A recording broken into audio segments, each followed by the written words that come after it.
नमस्कार, आप देख रहे हैं न्यूज इंडिया। आपके साथ मैं हूं अभिषेक। बुलेटिन की शुरुआत बड़ी खबर से करेंगे। जम्मू कश्मीर से ये बड़ी खबर है, जहां श्रीनगर में एक धमाका हुआ है। डल लेक के पास धमाके की आवाज सुनाई दी है।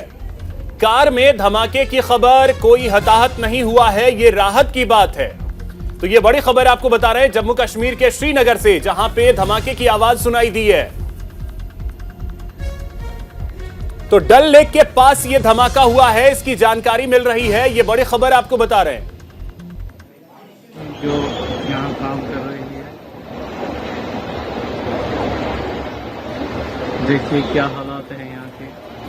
जम्मू कश्मीर के श्रीनगर से खबर, जहां डल लेक के पास धमाके की आवाज सुनाई दी है। राहत की बात यह रही है कि कोई इसमें हताहत नहीं हुआ है।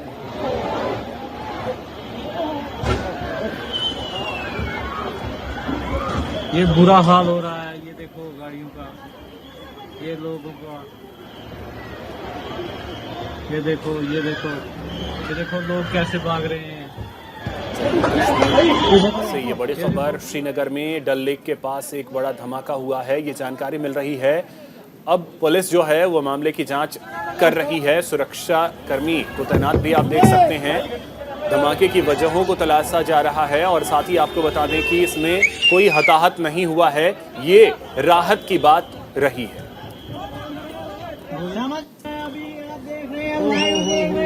देखो क्या हालात है, ये बाउंड्री के बाहर और ये गाड़ी को पीछे किया जाए, नहीं तो गाड़ी खतरा हो सकता है गाड़ी को।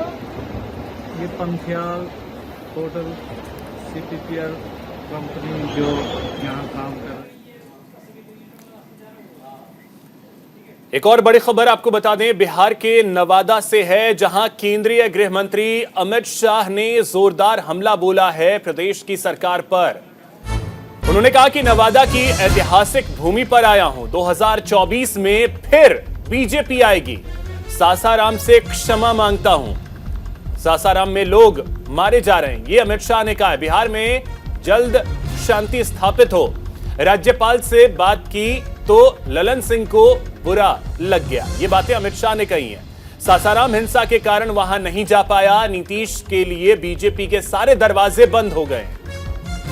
बिहार की 40 सीटों पर कमल खिलेगा। यूपीए ने बिहार को क्या दिया, ये अमित शाह ने सवाल आज पूछे हैं बिहार सरकार से। बिहार में जंगल राज फिर लौट रहा है। तीसरी बार भी मोदी ही पीएम बनेंगे, नीतीश कभी पीएम नहीं बन पाएंगे, ये कहा है केंद्रीय गृह मंत्री अमित शाह ने।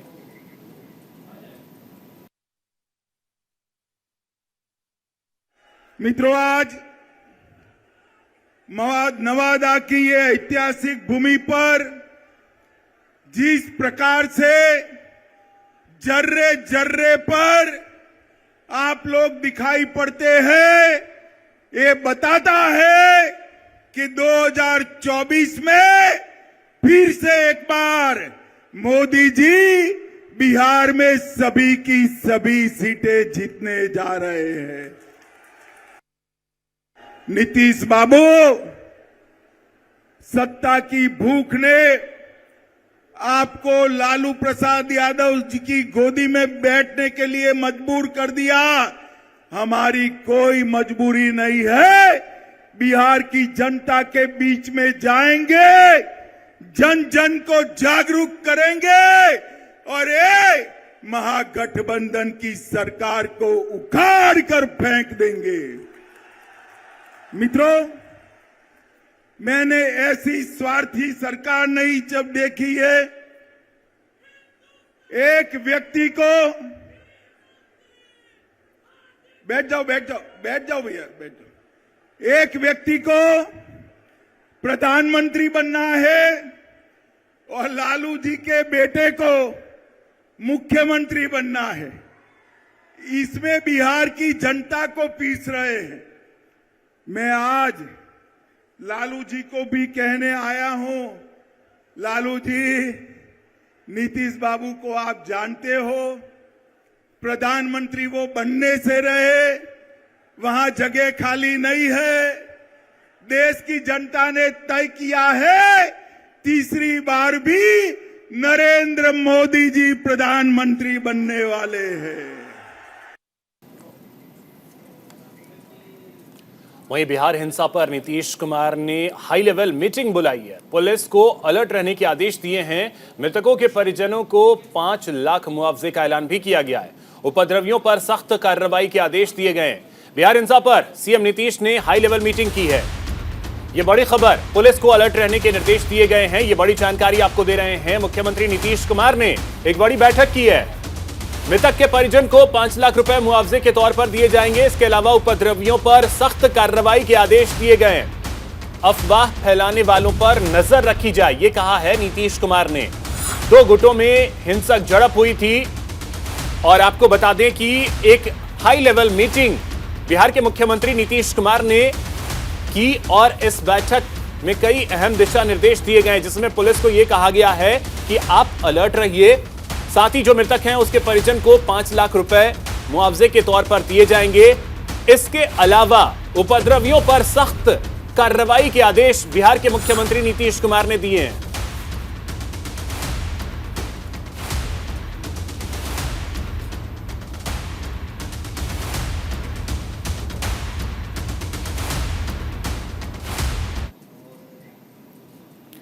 बिहार के सासाराम और बिहार शरीफ में रामनवमी के आयोजन के दौरान हंगामे के बाद एक बार फिर से हिंसा भड़की। सासाराम नगर के सभी सरकारी और प्राइवेट स्कूलों को 4 अप्रैल तक के लिए बंद कर दिया गया है। इसके अलावा कोचिंग संस्थानों को भी बंद करने के निर्देश जारी किए गए हैं। तस्वीरें हम आपको अलग अलग जगहों की दिखा रहे हैं, जिसमें बिहार शरीफ, सासाराम, नालंदा और रोहतास की तस्वीरें हैं जहां पे हिंसा भड़की। अब ऐसे में बड़ा सवाल यह है कि बिहार को आखिर किसने सुलगाया। ये तस्वीरें हम आपको दिखा रहे हैं बिहार के अलग अलग जगहों की, जिसमें नालंदा की तस्वीर आपके टीवी स्क्रीन पर है, बिहार शरीफ की तस्वीरें हम आपको दिखा रहे हैं, रोहतास की तस्वीरें हैं, सासाराम की तस्वीरें हैं और आपको बता दें कि यहां पर बवाल मचा हुआ है। अब ऐसे में बड़ा सवाल है कि आखिर किसने बिहार को सुलगाया। अब देखिए, ग्राफिक्स के जरिए हम आपको लगातार ये भी चीजें बताने की कोशिश कर रहे हैं कि हिंसा जो है वो कहां भड़की और स्थिति किस तरीके की बनी, जिसमें आपको बता दें कि कई जिलों में, नालंदा में, सासाराम में फायरिंग भी हुई, बमबाजी हुई। नालंदा में गोली लगने से एक शख्स की मौत हो गई। सासाराम के बस्ती मोड़, चौखंडी, आदमखानी, सोनापट्टी में पथराव देखने को मिला। इसके अलावा सासाराम में बमबाजी के बाद कई घरों को आग के हवाले कर दिया गया। उपद्रव में कई लोग घायल हुए हैं। स्थिति तनावपूर्ण बनी हुई है। साथ ही आपको बता दें कि सासाराम में स्कूल कॉलेज को 4 अप्रैल तक के लिए बंद कर दिया गया है। नालंदा में धारा 144 लागू कर दी गई है। इंटरनेट सेवाएं बंद कर दी गई हैं। तो 5 जिलों में हिंसा भड़की। आपको बताएं कि नालंदा, सासाराम में फायरिंग और बमबाजी भी हुई है। साथ ही आपको बता दें कि स्थिति यहां पे तनावपूर्ण है। नालंदा में गोली लगने की वजह से एक शख्स की मौत हो गई। यहां पे सासाराम के बस्ती मोड़, चौखंडी, आदमखानी, सोनापट्टी में पथराव देखने को मिला। अब चलिए, इसी को लेकर के डीजीपी इस समय प्रेस कॉन्फ्रेंस कर रहे हैं। पटना लिए चलते हैं आपको। इसको विफल किया है और हम पूरी तरह कॉन्फिडेंट हैं कि आगे कोई ऐसी घटना को हम नहीं होने देंगे जिससे कि आम सामान्य शांति व्यवस्था पे कोई प्रतिकूल प्रभाव पड़े। जो ऐसे अंसर हैं समाज में, थोड़े बहुत कहीं ना कहीं हो सकता है कोई ऐसे व्यक्ति हों, उनकी भी हम पहचान करके उनको कानून के दायरे में लाएंगे। धन्यवाद। कितने लोगों की मौत हुई? एक ही व्यक्ति की मौत हुई और वो आपको मालूम है, उसमें भी हमने कांड दर्ज करके गिरफ्तारियां की हैं। और बाकी कुछ नई बात इसमें यह है कि जो सासाराम में कुछ लोग बम से जख्मी थे, कल रात में ही हमने यहां से एफएसएल की टीम और डॉग स्क्वाड को भेज करके सुबह 5 बजे हमारी एफएसएल की टीम पहुंच गई थी और उसने जांच करके जो वहां पे अंश मिला था एक्सप्लोसिव सब्सटेंस का, उससे हमने ये साबित कर लिया कि वो किसी तरह का किसी के ऊपर हमला नहीं था। वो व्यक्ति स्वयं ही या तो बम बना रहे थे या उसको हैंडल कर रहे थे। तो वो व्यक्ति जो जख्मी हैं वो अपराधी की कैटेगरी में आए हैं, उनको हमने गिरफ्तार कर लिया, उनका इलाज चल रहा है। जब वो बेहतर हो जाएंगे, हॉस्पिटल से छूटेंगे तो वो जेल जाएंगे। छह व्यक्ति हैं उसमें। सर, सासाराम में आधिकारिक तौर पे धारा 144 लगी थी कि नहीं? इस पे भी काफी ज्यादा चर्चा हुआ। स्थानीय प्रश्न आप स्थानीय प्रशासन से पूछे। हम लोग आपको कुल ओवरऑल व्यू दे रहे हैं और आश्वस्त कर रहे हैं आम जन को आपके माध्यम से कि पूरी तरह स्थिति नियंत्रण में। सर रोहतास एसपी का वीडियो कल जारी किया जिसमें शांति बहाल की बात की, उसके बाद ही ब्लास्ट हो गया। वो अनकनेक्टेड इश्यू है, उनसे उसका कोई ताल्लुक नहीं है। वो तो अपराधी थे, यहाँ उसको बना रहे थे या हैंडल कर रहे थे, उसमें वो घटना हुआ और बिल्कुल अलग स्थान पे हुआ। जहाँ वो झोंपड़ी में बना रहे थे उसकी भी हमने पहचान कर ली, वहाँ से भी कुछ अंश मिला, एफएसएल टीम ने जब्त करके मिला भी लिया उसको। सर घटनाएं हुई इसके बारे में कोई इनपुट नहीं थी पहले से कि ऐसा होने वाला है? देखिए, हर चीज की इनपुट होना एक पहलू है। जैसे मुख्य सचिव महोदय ने कहा, 1832 जुलूस पूरे राज्य में चल रहे थे रामनवमी के अवसर पर, और ये 2 स्थानों को छोड़ करके बाकी सारे सफल रूप से संपन्न हुए हैं। तो निश्चित ही जो इनपुट थी, जो उसके आधार पे प्लानिंग थी, फोर्स डिप्लॉयमेंट थी, वो सही रूप से की गई। कई बार कुछ मौके पे कुछ ऐसा होता है तो उसके आधार पर, वो भी प्रयास था, बहुत तुरंत प्रशासन ने कार्रवाई की है और उसको नियंत्रित किया है। नालंदा मुख्यमंत्री जी का गृह जिला है, इसके बावजूद भी वहाँ पे पुलिस के सामने में देखा गया कि पथराव होते हुए, हिंसा होते हुए, तो क्या पुलिस मोटी बात आपको बता दिया। कमी है क्या सर? मुख्यमंत्री जी ने कहा था कि नेचुरल इंसिडेंट नहीं है, जो भी हुआ है, तो क्या आप लोग के पास कोई ऐसा इनपुट आया है कि इसके पीछे एक साजिश, उन्होंने इशारा किया कि साजिश किसी ने रचा है? कांडों में बिल्कुल निष्पक्ष और ठोस अनुसंधान होगा। जहां जहां भी ऐसी कोई व्यक्ति इससे पीछे अगर हैं, उनको एक्सपोज करके कानून के दायरे में लाया जाएगा।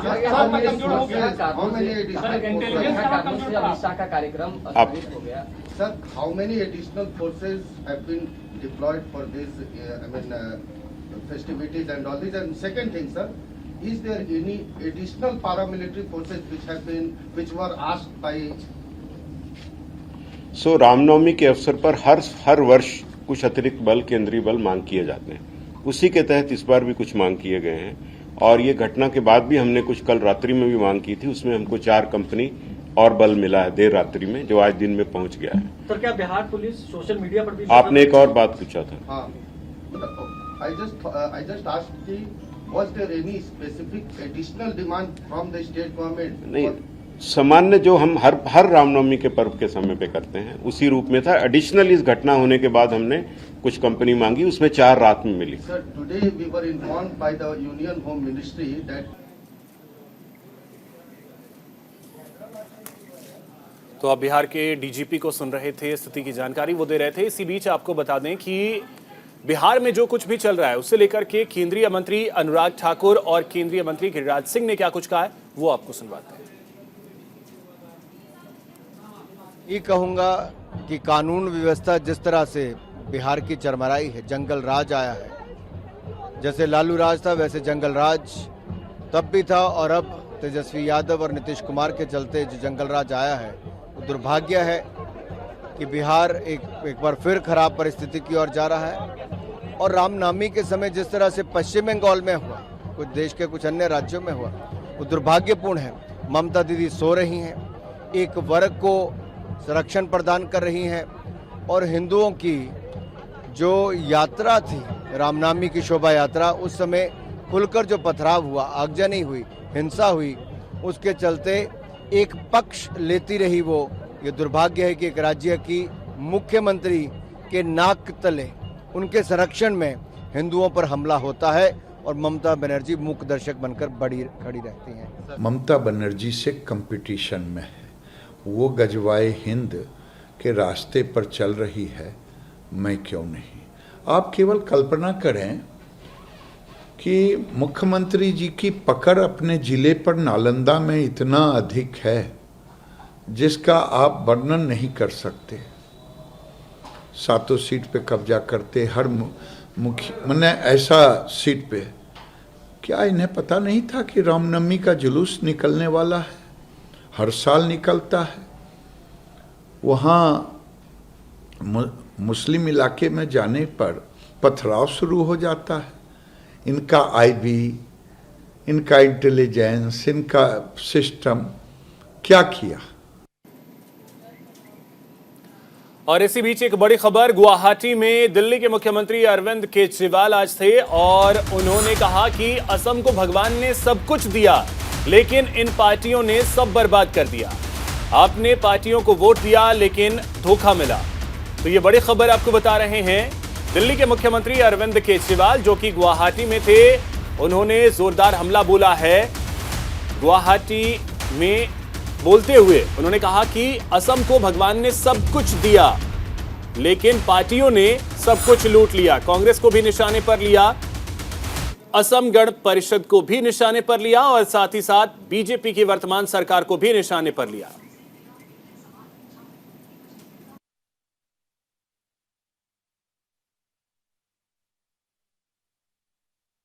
असम को भगवान ने सब कुछ दिया है।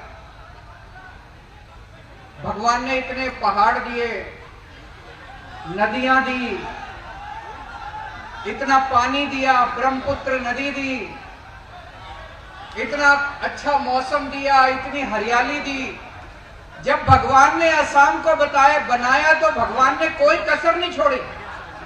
इतना सब कुछ दिया भगवान ने, कोयला दिया, मिनरल्स दिए, लेकिन इन सारे नेताओं ने और इन सारी पार्टियों ने मिलकर सब बर्बाद कर दिया। आज पिछले 75 साल में आप लोगों ने 52 इयर्स 52 साल तक आपने कांग्रेस की सरकार बनाई। 52 साल तक 52 इयर्स 10 साल संगठन परिषद की सरकार बनाई और पिछले 7 साल से भारतीय जनता पार्टी की सरकार बनाई। कम नहीं होते इतने साल। आपने इनको अपना विश्वास देने में, वोट देने में कोई कसर नहीं छोड़ी, कोई कसर नहीं छोड़ी। लेकिन आज मैं आप लोगों से पूछना चाहता हूं, आपको बदले में क्या मिला? इतने साल आपने इन लोगों को वोट दिया, कांग्रेस को वोट दिया, असम गण परिषद को वोट दिया, भारतीय जनता पार्टी को वोट दिया। इन पार्टियों ने आपको क्या दिया? धोखा दिया। जिसको मौका मिला उसने लूट लिया, जिसको मौका मिला उसने लूट लिया। लूटा कि नहीं लूटा? हार के, इन पार्टियों से तंग आके आज 3.5 करोड़ असम के लोगों ने हम लोगों को न्योता दिया असम आने के लिए। मैं आप सब असम के लोगों का बहुत बहुत आभारी हूं। आपने इतना प्यार, इतने मान, इतने सम्मान के साथ मुझे, भगवंत मान साहब को, आम आदमी पार्टी के लोगों को असम में बुलाया। 2016 में हेमंत बाबू की सरकार बनी थी।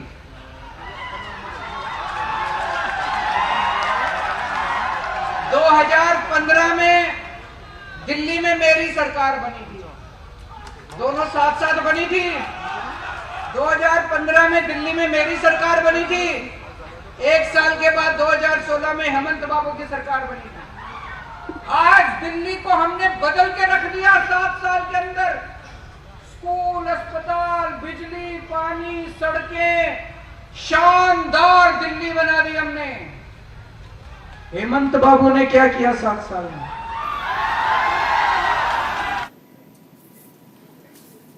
वहीं इस कार्यक्रम के दौरान अरविंद केजरीवाल के साथ भगवंत मान भी मौजूद थे। उन्होंने क्या कहा है वो भी आपको सुनवाते हैं।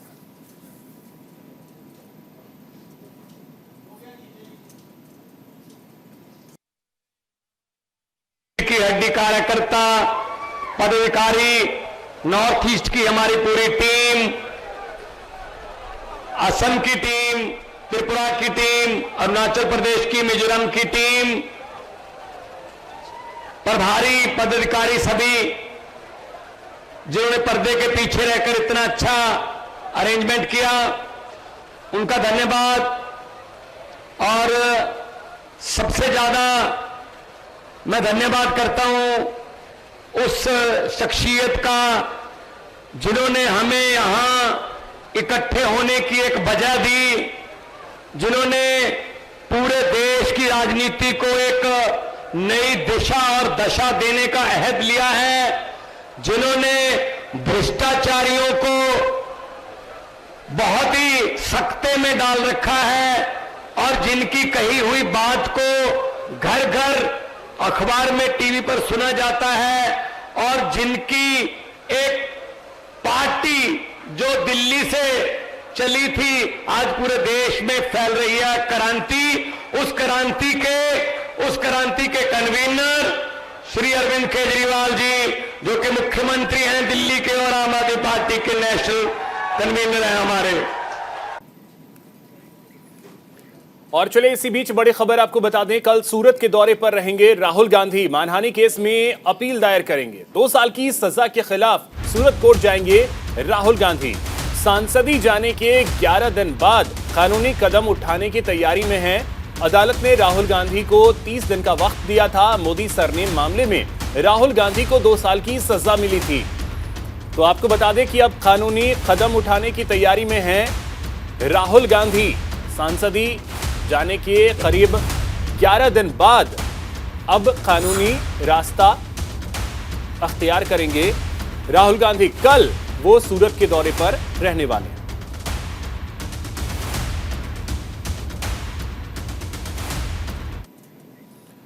आज संभाजीनगर में महाविकास अघाड़ी की बैठक होने जा रही है। पहली बार शिवसेना, उद्धव गुट, एनसीपी और कांग्रेस नेता मंच साझा करेंगे। लेकिन सावरकर को लेकर कांग्रेस और एनसीपी, शिवसेना के सुर अलग अलग हैं। बैठक से पहले शरद पवार ने राहुल गांधी के सावरकर वाले बयान पर क्या कहा है वो आपको सुनवाते हैं। सावरकर, इनके बारे में हम लोगों ने इनके खिलाफ कुछ बातें की थी, व्यक्तिगत नहीं थी, हिंदू महासभा के खिलाफ।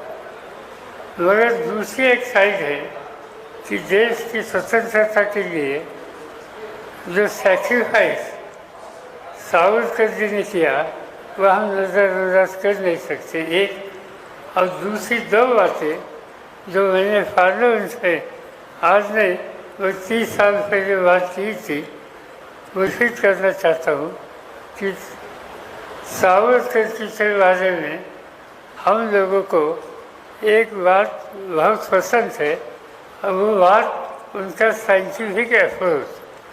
सावरकर जी ने कई बातें ऐसी कही थी और की थी जिसमें सोशल एंगल था एंड साइंटिफिक एंगल भी था। वहीं शरद पवार के सावरकर वाले बयान के बाद बीजेपी ने भी प्रतिक्रिया दी है। आरपी सिंह ने क्या कुछ कहा है, साथ ही दुष्यंत गौतम ने क्या कहा है, वो भी आपको सुनवाते हैं। सावरकर जी पूरे देश के लिए माननीय सम्मानीय हैं। उन्होंने जिस प्रकार देश की आज़ादी की लड़ाई लड़ी वैसा कोई और सानी है नहीं। कोई अकेले ही थे जिनको 2 बार आजीवन कारावास हुआ और 14 साल वह जेल में रहे, अंडमान निकोबार के जेल में रहे। इनमें से तो कोई एक भी नहीं जो 14 दिन वहाँ रह सके। परंतु हमको जब बाकियों को समझाने की जगह वह राहुल गांधी को समझाएं सावरकर जी के बारे में। राहुल गांधी भ्रमित हैं, दिशा भ्रमित है और इतिहास के प्रति भी भ्रमित है। जरा उनको बताएं कि सावरकर जी क्या योगदान रहा है देश की आज़ादी के लिए और देश की आज़ादी के बाद भी देश में समरसता बनाए रखने के लिए। जैसे शरद पवार जी कह रहे हैं, इंदिरा गांधी ने भी कहा था वीर सावरकर जी बड़े वीर थे, उन्होंने देश को आज़ादी में बड़ा भाग लिया था, लेकिन उनका पोता मानता ही नहीं है। उनका पोता लगता है कि मुसलमानों का वोट लेना है इसलिए हिंदुओं को गाली बकनी है। वो लगातार प्रयास पूरे देश के सभी नेताओं का चल रहा है कि हिंदुओं को गाली बको और मुसलमानों को वोट लो। इसके अंदर एक कंपटीशन सा लोगों को बना हुआ है जिसके अंदर प्रधानमंत्री को गाली देना, तरह तरह की गाली देना, बड़ी बड़ी गाली देना, ताकि मुसलमानों को लगे यही हमारा नेता है। एक प्रायोजित कार्यक्रम है। मुझे लगता है कि ये इनको मालूम नहीं है आने वाले 2024 के अंदर 400 से ज्यादा सीट मोदी जी लेकर आ रहे हैं। तो इसी के साथ इस बुलेटिन में इतना ही। नमस्कार।